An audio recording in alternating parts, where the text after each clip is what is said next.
Hi there, everyone. Thank you for joining us here at KREM 2 News at noon. I'm Brandon T. Jones in for Laura today. We want to go ahead and get started with the Weather Center right now. Meteorologist Thomas Patrick is standing by. And of course, it was a very active weekend of winter weather and this morning as well. So Thomas, what are the latest conditions?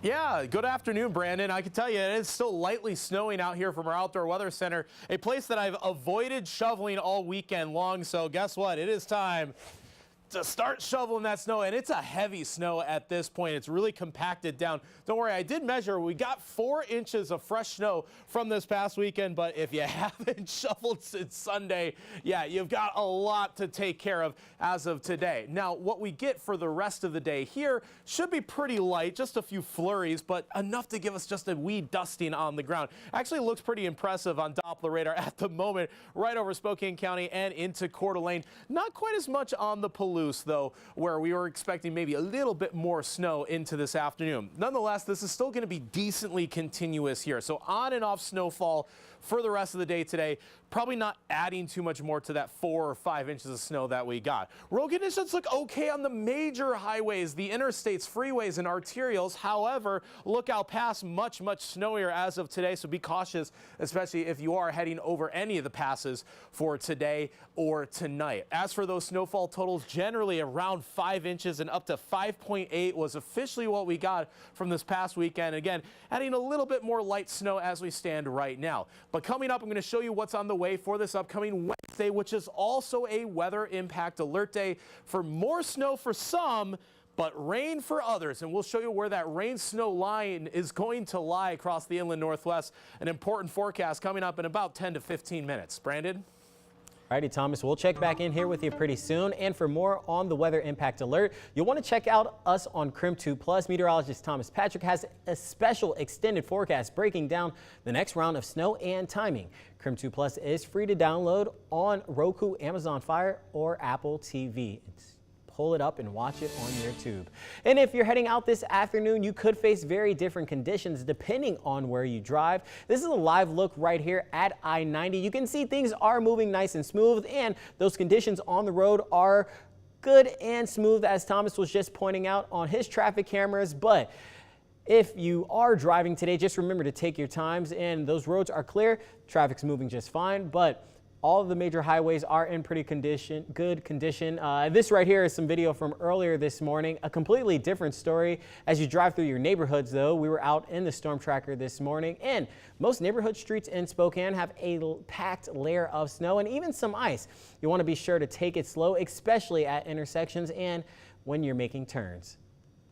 So here's an update on where the plows are working today. The city of Spokane says its plow crews have made good progress on arterials and are working on secondary routes right now. They will also do some work in neighborhoods with hills that received the most snow in Spokane.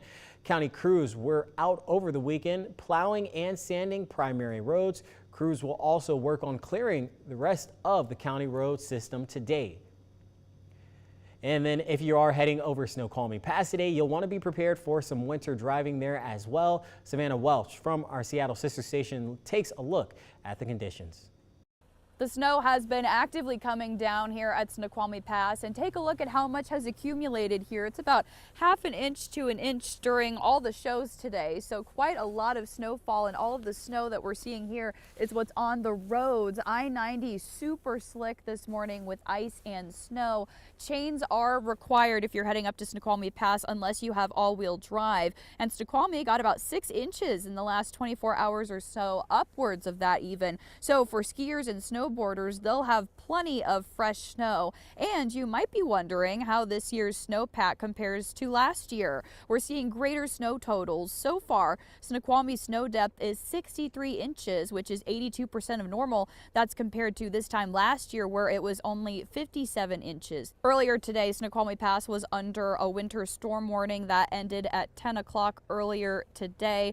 So with the winter weather advisories and all of the snowfall, it's just a really good idea to take it slow if you're driving. We saw quite a few crashes this morning on I-90 because road conditions were so slick. So if you're heading up here today, give yourself plenty of extra time because the Cascades are expecting to see even more snowfall later today. At Snoqualmie Pass, Savannah Welch, King 5 News.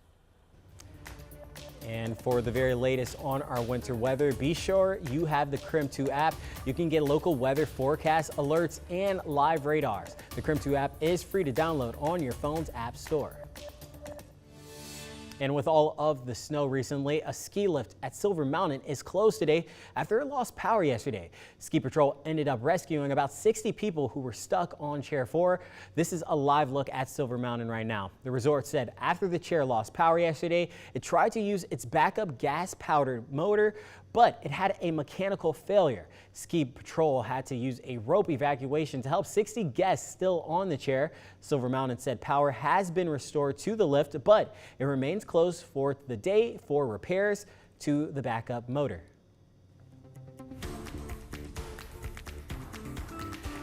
Well, new at noon, the Washington State University Board of Regents is meeting today to talk about budget issues. Among the topics they are discussing are potential federal funding challenges. President Trump has frozen some research funds and is proposing changes to the Department of Education.